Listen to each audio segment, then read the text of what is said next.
Welcome to a wonderful Thursday night of news. We're on live because things happened. Things happened, Eric. Tom, I'm sorry there's a little delay. I'm backstage at Disneyland right now in the parking lot. So just be patient. Those kind of look like the parking lot, the part people live in. Anyway, in case you haven't heard, let's give you a recap of exactly what's going on. Disneyland has unveiled plans for a theme park expansion as well as new retail, hotel, and parking projects. DisneylandForward is Disney's effort to work with the city to grow the Disneyland Resort post-pandemic. Disney will be asking the city to approve plans to add a mix of theme park, hotel, retail, dining, and entertainment on the eastern and western edges of the existing Disneyland Resort. Lauren, I'm sorry to bother you, but when you get a chance, if you pull up the concept art for people, not right this second, when you get a chance. Sorry, this is live. We have other shows in production today. We were caught off guard by this, so this is what happens. Yeah. In the 1990s, of course, the city of Anaheim approved specific plans that would guide the growth of the Disneyland Resort and the businesses in the newly formed Anaheim Resort area. And while those plans resulted in major improvements to the entire Anaheim Resort, their traditional district or zone approach did not allow for the diverse integrated experiences theme park visitors now seek. This is all according to Disney, by the way, severely limiting their ability to continue investing in Anaheim. Today, hotel, theme park, retail, dining are all part of one immersive experience. Guests expect that the future of entertainment will seamlessly weave all uses together in ways that were hard to imagine 25 years ago when the city created these specific plans. That's all what Disney had to say. It does sound like what Disney was. There you go. Now you can see this thing. Oh, what this thing is. The West Side expansion envisions new theme park lands. Those are lands. Let's clarify this now. Those things across the street from the parks they're in are lands in those parks and not separate parks. So, I don't know why. That's the thing they've chosen to do. If this plan is even real, we'll talk about that in a few moments. Yeah, so that's interesting. The West Side expansion envisions new theme park lands on the downtown Disney and Lilo and Stitch parking lot situated between the existing Disneyland Hotel and the Paradise Pier Hotel. You'll see them kind of smack dab in the middle of those plans you're looking at now. So sort of left center, that yellow reflective glass right off the road there, those towers, that's the Paradise Pier Hotel. The Disneyland Hotel are those gray towers just off to the right and up a little bit. You see a series of 4 towers. That's the Disneyland Hotel up there. So that gives you an idea of where you are if you were there currently. Originally, there was, again, some confusion among those at the event today because obviously this is weird. Those obviously look like separate theme parks, not things connected to existing theme parks. But yeah, according to the Disneyland Forward website, what you see on the left is an expansion of Disney California Adventure, and what you see on the right is an expansion of Disneyland. It's weird, super weird. The DisneylandForever.com website states that the lands could include Frozen, Peter Pan, and Tangled, already announced for Tokyo Disney Sea's Fantasy Springs, as well as Zootopia from Shanghai Disneyland, Toy Story Land from Disney's Hollywood Studios, and the Tron Light Cycle Run, currently under construction for Magic Kingdom. The existing Toy Story parking lot on Harbor Boulevard, I don't know if you have this art, it's a separate piece of art in that story. The existing Toy Story parking lot on Harbor Boulevard, just across the street from the Anaheim Convention Center, will be turned into new shopping and dining district, much like Disney Springs at Walt Disney World or Disney Town in Shanghai Disneyland. Yeah. New shopping, dining, and entertainment district envisioned for the lot site is what we're going to see in a moment. Yep, there it is. There you go. And this is some ways away from the existing Disneyland Resort. If you've ever parked in the Toy Story lot, you know exactly where we are. But this is near the convention center. This is not connected to all the other stuff we've seen in these plans. So around there you have a number of shops and restaurants and things, and as well a small low-rise hotel all around a lake as part of that plan. To support future development over the next few decades, Disney plans to significantly invest in transportation, parking, transit, and pedestrian safety measures to improve mobility throughout the Anaheim Resort. In the future, Disney envisions creating a new parking destination on the east side of the Anaheim Resort, which would include a pedestrian bridge with upgraded entrance accessibility for hotels and businesses located alongside Harbor Boulevard. In addition, Disney will continue to work with area businesses and the city to invest and encourage the use of public transit and ride sharing for cast and guests. Obviously, this is all we have so far. Everything is pretty hazy because it's meant to be. It's meant to be hazy. None of this is approved by the council. And I said earlier, I've given you the news story. Here comes some of the thoughts on it. I don't think a lot of this is real. I think this is to get the zoning where they want it, and then you can refine and think about exactly what you want to do. Because we've been down this road before, right, where they wanted to build what they called Eastern Gateway. Eastern Gateway was when they wanted to build the new DVC resort, well, it was DVC and a hotel that would have crossed over some of what was downtown Disney. They were starting on that project. They famously closed Rainforest Cafe, the AMC, ESPN Zone, all of that was closed because they were going to begin. And then at the last minute, the Anaheim City Council said, whoa, this zoning isn't really for this. It would cost you a lot more, blah, blah, blah. They got in a fight. And Disney said, all right, fine. We'll cancel that new parking structure. We'll cancel this hotel. None of that's going to happen. And out of that, they instead built an expansion of, essentially expansion of the Mickey and Friends parking structure. What is, I guess, technically is a second parking structure, the Pixar parking structure, which is next door to that. And that was kind of the end of the story until today. And then today we have this weird thing where somehow both parks shoot across the street and then touch the Disneyland Hotel and the, at least for now, Paradise Pier Hotel. This is, nothing about this screams reality to me. This screams, clearly this is the moment though, right? Like they have fought with Anaheim for so long, and now Anaheim's hurt. And right, so they've gone together against the state to say like, hey, open back up. Anaheim appreciates how important Disney is. But they've had this no is the time, right? all. You got to do it now when you maybe have actually banded together to do something. You've got a little bit a better bond and relationship. The relationship may not be so acrimonious, so it's a good time to do this. And if you look at the website, look at the first thing on it, right? It's like, it doesn't talk about exciting news, Disney fans. Yeah. Right? It's this wasn't because the government is so tough around here. Yeah. You know, this wasn't even put out on official Disney communication. This was released to media, and this was not put on the Parks blog. This was not put on the press site. This is very much just like the first play. This is picking their moment to try to work together with Anaheim to make something happen. It's the best chance they've had in decades. And because everyone's hurt, right? Because everyone's closed. The convention center's not getting events. All the hotels have got to be struggling. The entire resort area is, now down and out. And so Disney's like, all right, how about now? Well, forget Anaheim. Just the state of California is so difficult to pull off a construction project that I can't imagine you would dump too many resources into planning this thing until you get a little further down the road and see how much resistance you're going to get. I mean, I forget who it is. I think it's like Bill Maher or somebody is keeping track of like how long it's taken them to just install solar panels in their house because of all the state regulations. He's at like 1,100 days because of state regulations. So I can't even imagine like an infrastructure project of this size that's going to require a lot of money from the government to get the roads into condition to handle more people and changing exits around and stuff. But it's also kind of cool.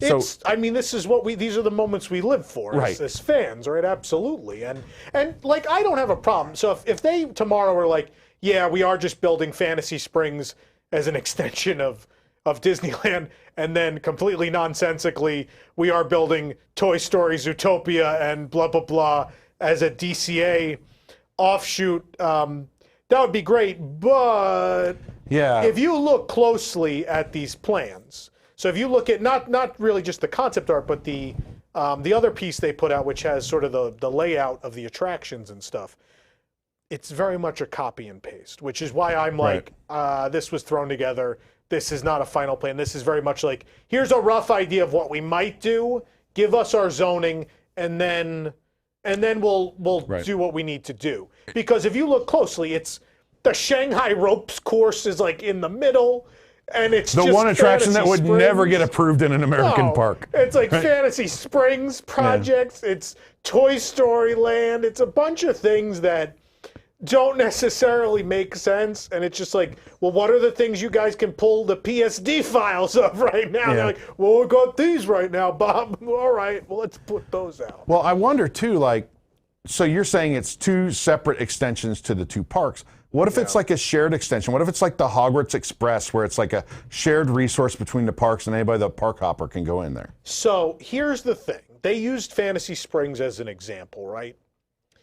In Fantasy Springs, even though it's not the entrance, the main entrance of the park, they have a hotel with an entrance to the park that enters specifically into Fantasy Springs, which is the back of Disney Sea. It's the very furthest corner of that park.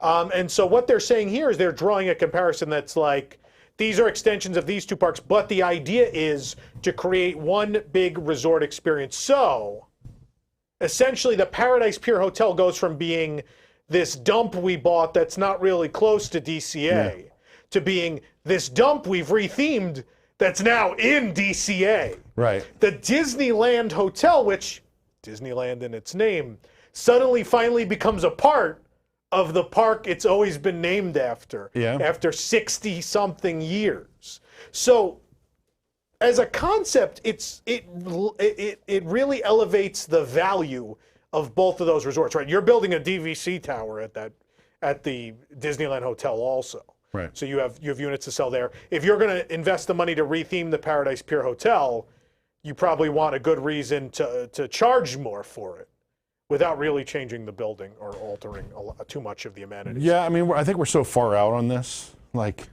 the amount of investment to pull this off is huge. They're going to need not only cooperation from Anaheim, but they're going to need dollars. They're saying specifically they're not asking for money. Wait, I mean, just the roads. Is Disney going to put new exit ramps on I-5? I mean, I don't think those change. Yeah, I don't know. I just think we're talking about cramming a lot of people into a pretty small area. I think even with the expansion, the new setup at the parking garages was like phase one, right? So with the Pixar garage and then this new one you're going to build to the side, you have enough parking. It was forward thinking. You have enough parking. Yeah. And I don't think it makes things worse. I honestly don't think it makes things worse. I think in all, this is, and we're going to bring up Fantasy Springs again. Disney Sea is obviously the greatest park they've ever built. Its greatest problem is there's not enough to do for the amount of people that go to it. What is Disneyland Resort's problem? It's not enough to do for the amount of people that go in it. Disneyland is we're talking pre-pandemic. Disneyland is constantly packed and overcrowded. DCA is not far behind at this point. You have built a very popular resort. You've rebounded since the 50th. They have rebounded in 15 years in the most incredible way, from being down and out to being overly successful. And so they've pushed Anaheim because they wanted to do this a while ago. We're not talking about Disney World management, right? Because I'm going to say this. Disney World management is short-sighted, makes bad decisions, and is the kind of management that would look at this plan and be like, oh, I think we'd probably be better off if we replaced a lot of our older infrastructure with this. Disneyland instead sees capacity issues, right? They understand that very well. And I think they really genuinely care about their guest experience, especially because they're people that come a lot. They're people that come super often. So like instead of removing Roger Rabbit's Cartoon Spin, they found a way for Runaway Railway to put it in addition because the park needs more to do. And so here you have a plan where it's like, we've been talking forever about that motorboat cruise lagoon and that space behind Matterhorn. You got to do something back there. And finally someone's like, hey, what if we stop wedging stuff in these tiny spaces? Yeah. So you're just putting more people in more space.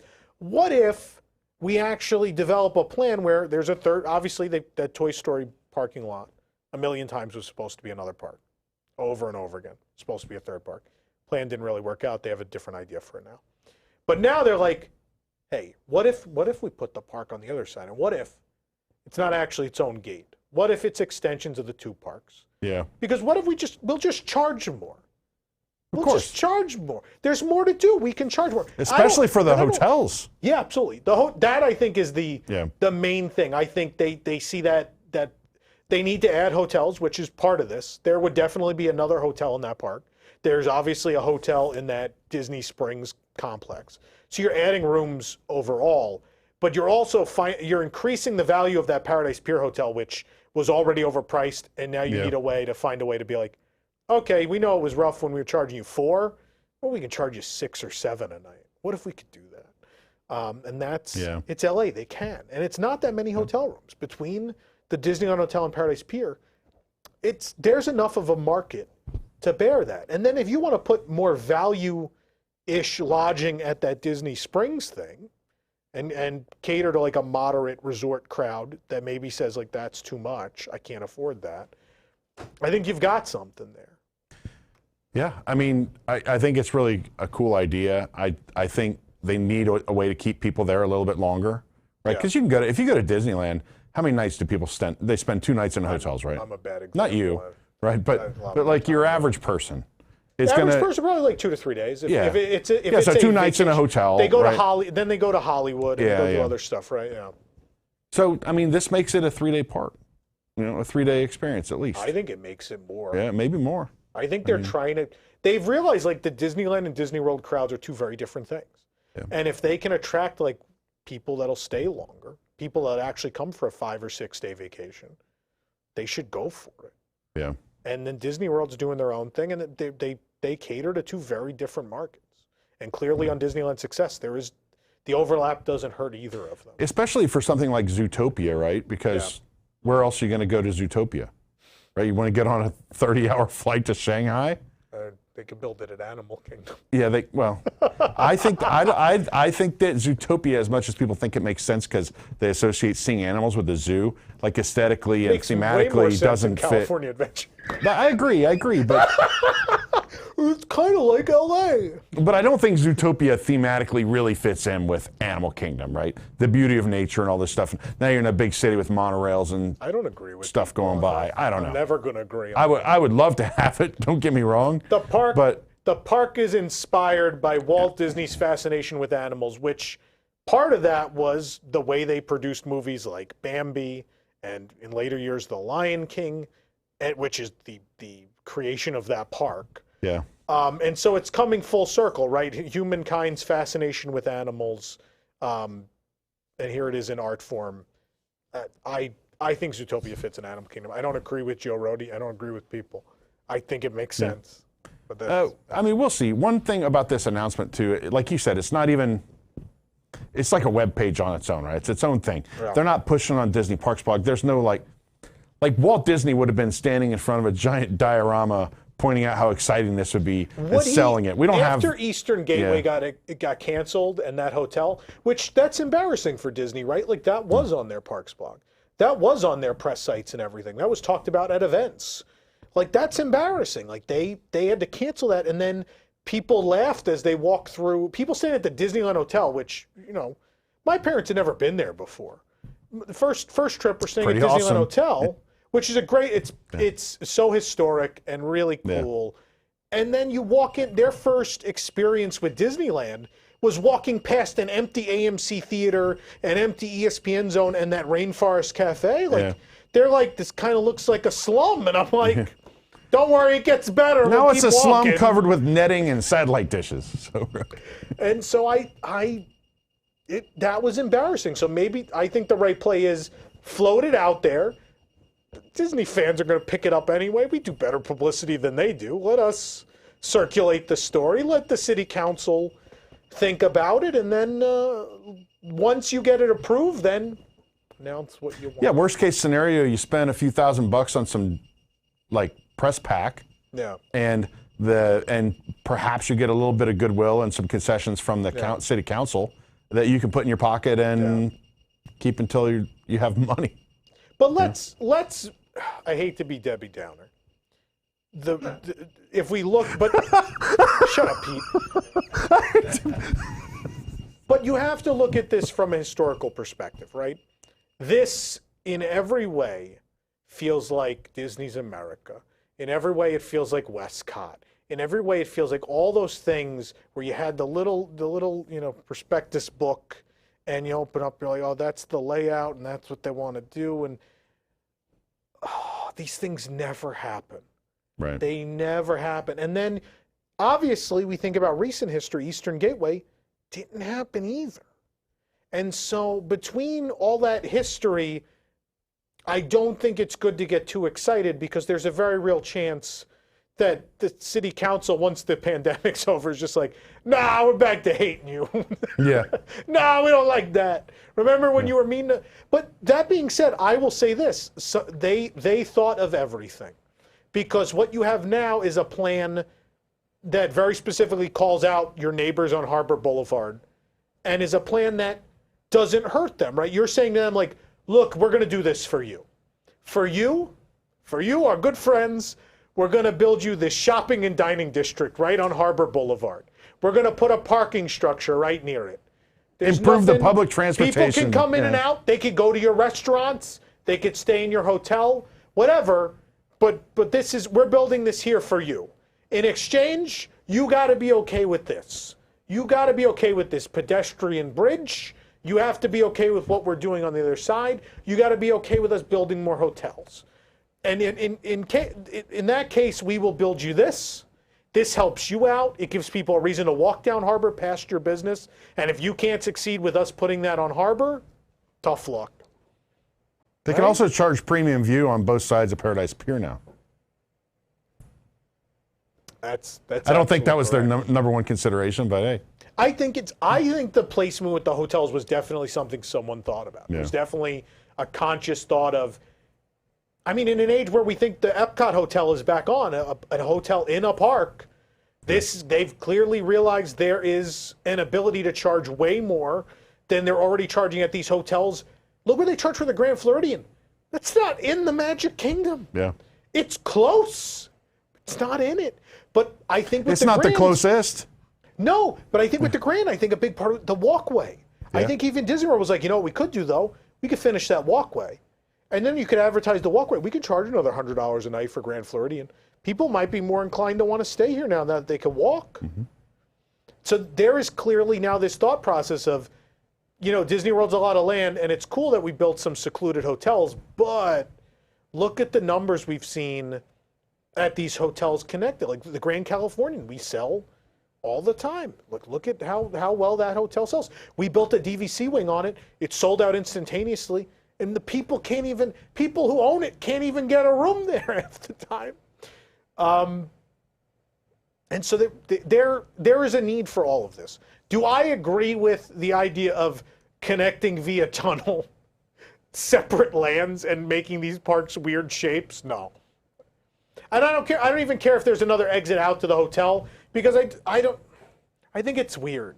I think it's weird to go down to that end and be like, all right, we'll go do dinner at Trader Sam's, and then be like, all right, do you want to go back to Tomorrowland and do Space Mountain? And be like, that's really far. Let's go to Zootopia. That's really far. But then again, it does make it like this interconnected thing. Like, imagine if you took Disney World and you threw a lasso around Disney World and you pulled it tight, and everything went from being spread out to being like this. It'd be really convenient and kind of cool. Yeah. Like at any moment you could walk to any part of Walt Disney World. Yeah. That eliminates buses. It eliminates the Skyliner. It eliminates all sorts of transportation headaches. It's not the worst idea if you can thematically pull it off, because obviously it's sight lines, and Disneyland is not often in the business of ruining their sight lines. So I have some confidence they'll be okay. If Disney World was doing this, I'd probably be like, you're going to see these hotels from everywhere. But if it happens, it's great. These parks need to be expanded. They were overburdened. It makes too much sense to not do it. But I firmly believe what you were handed today is not real. I don't think anything you right. It's a pipe dream. Yeah, I'm not saying diversion. You don't get. I'm not saying Bob Chapek doesn't like them building Toy Story Land or Zootopia or even any of those things from Fantasy Springs, those certainly could happen. I don't deny that. The design work is done. That's what makes it cheap and easy to copy and paste attractions, right? But I would think they will differentiate more. I don't think they will be complete carbon copies. I think this was very much, we think this is the time to do this. Can WDI throw together something? We don't care if it's, what we end up building, but this is the concept. And I would think someone at WDI really just took those overhead plans, and you cut out the individual attraction. They just kind of pushed them together and were like, does this work? And they're like, yeah, that looks right. And then they rolled that out today. I don't believe at all that absolutely what you see in that concept art is reality. I don't think verbatim that's reality. And I know we have limited time, but when we talk about timing, this is a time with probably City of Anaheim to strike, right, if you're Disney. Yeah. The timing also kind of looks bad from a PR perspective if you're a laid-off cast member or someone who's not working yet. The parks aren't even open now. Yeah. And you're already going, we couldn't afford to keep all these people employed, but by the way, here's this multi-billion-dollar plan that we're working on. Yeah. I think it could, I get it, but I think it could ring some bad notes with some people. Yeah. Yeah, I don't disagree. I saw there were a lot of comments under the story about the 30. I didn't look at the comments. I've been busy, but I hate to bounce off of that, but who's going to work all this? Yeah. Those 30,000 people could have jobs again, right? Yeah. So on the flip side, it's the opposite, right? So in Florida, we look at them pausing all these attractions, those people who are out of work could work the Ratatouille ride, they could work Tron, they could work Guardians. Those are all delayed, which keeps those people out of work. On the other side, here's Disneyland. Obviously, this is a long time away, but Disneyland, these are jobs. These are jobs that will exist in Anaheim. Well, to play devil's advocate, though, after what has happened to Orlando and Anaheim, do they really need to start putting more eggs in the tourism basket instead of diversifying their economies a little bit? Because now you're just more dependent on Disney, giving Disney more leverage. I don't know. I don't want to be in their shoes right now. Anaheim doesn't have another business, though, and they're never going to have another business, right? That's like Orlando. We think we're going to have another business. Yeah. We don't. I don't. They've been saying it for 30 years. I don't care we're what going to that have a stupid tech company TV at Bad Claim at MCO says about technology and all the. We know what we are. And in Anaheim, sometimes they don't show it, but they know what they are. We're tourist areas. We are tourist destinations built around theme park meccas. That's what we are. And just embrace it. Let other places be what they are. And we can be what we are. It works. Look at all the money that comes in here. It works. Let it be. Stop trying to impose culture. There are tons of cities and places people can go for culture. Let people come have fun. Build fun places. And that's what people are like, what do you want to do on vacation? Well, we could go to Kyoto, Japan. We could go to Paris, France. We go to all these places and culture. Or do you want to do something fun? We could go to Las Vegas or Disney World. Right. Right? Vegas, you're not going to Vegas for culture either. Let these places be what they are.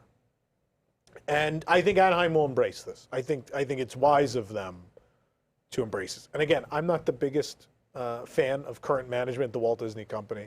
I'll be the first to say Anaheim should do that. But the other thing is clearly the tourism industry believes the second this is over, people are out again. Right. There is undoubtedly a confidence that's being shown. They're taking bids on that Epcot hotel. They're announcing this thing. There is clearly a confidence in the tourism industry in the next few months that it doesn't matter, it's time to move forward. And I hope that applies to Disney World, and hopefully we'll see them pick up construction on things that they're supposed to actually finish. Because everyone else has. Disneyland still building Runaway Railway and Avengers Campus. They're doing this now. Paris is still working on their Avengers Campus, even though they're closed. Tokyo never stopped on Fantasy Springs. Again, clearly everyone else but Disney World has believed, even it's the same company, has believed that there's a future and it's important to still plan for it, right? But yeah. Do we have anything in the chat? I don't know if you can look. No, I did see it. I'm sorry.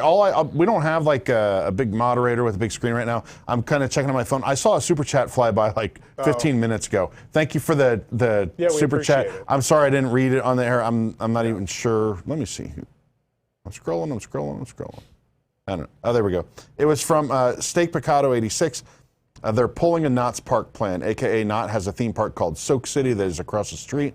There's a tunnel going under the street. So, I mean, it's not a thing Knott's Berry Farm yeah. invented either, though. Yeah. You know, Volcano Bay, you go under the street too, actually, from the bus to the. They didn't invent that either. To the park, they didn't invent it either. Yeah. That's what I'm saying. It's not. It is weird that a land in a park is like through this long, or to two parks, through these two long tunnels and walkways out of the parks and like out to another area. Like there's certainly been tunnels into lands, but never like the Galaxy's Edge tunnel, but yeah, it's just, but we're talking about just like 350 feet long. Yeah, I mean it's a long walk. Like from New Orleans Square to the Disneyland Hotel is really far. Like that is not. I think essentially it would be to the where the monorail station is now. Yeah. So you're talking like New Orleans Square to the monorail is pretty far, and then you still got a little ways to go. There's just some infrastructure there before you're in a park or whatever. Yeah. It's interesting. If it happens as is or not, something's going to happen, right? So the plan is they want it zoned so they could do what they want on the land they have. Mm-hmm. And I don't think it's a bad thing. I think they're overburdened. Let them do something. Yeah. All right. Well, we'll certainly talk about this more as the weeks go on. We wanted to do this now because we have news tonight at 9 in 45 minutes. Yeah. In 45 minutes, and also it's March Madness, so that show's already going to be 3 hours long. And so we wanted to make sure we did this separately to help with the timing on that show. But we'll also obviously talk about this on pressing issues and Park Center and all of our other news shows in the coming week. We'll certainly talk about this, but we wanted to talk about it today since it happened today. If you want to read it and look at all the concept art, WDWNT.com or DisneylandNewsToday.com has all the concept art and all the information you need to know if you want to check it out for yourself. Thanks for watching. K-Jack gave $2.99 and said, "Can we play Spike the Bee?" Can we what? Can we play Spike the Bee for $2.99? No, this is a new show. We're not playing Spike the Bee. All right, we'll see you guys later.